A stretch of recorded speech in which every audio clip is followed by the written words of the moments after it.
তুলে ধরব। আপুটি বিবাহিত হলেও আপুর এখন স্বামী নাই, তার নাম হচ্ছে ফারহানা। তার ডিভোর্স হয়ে গেছে, তার একটি সন্তান আছে।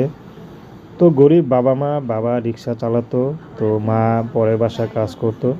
অনেক কষ্ট করে ফারহানাকে বিয়ে দিয়েছিল, কিন্তু ফারহানার ডিভোর্স হয়ে যায়। ফারহানার পরিবারে একটি সন্তান আছে। তো সন্তান নিয়ে এখন ফারহানা খুবই কষ্ট করছে, অভাবে সংসার। তার ছোট একটা আরও ভাই আছে, বোন আছে।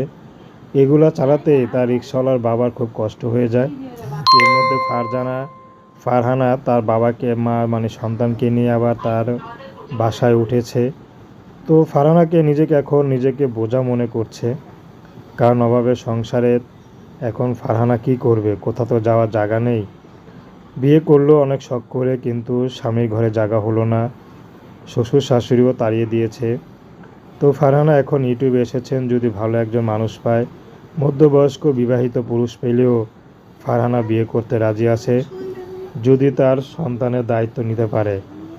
তো ফারহানা বর্তমানে হাতের কাজ করে টুকিটাকি, সেটা দিয়ে কোনো মতে বাচ্চার দুধে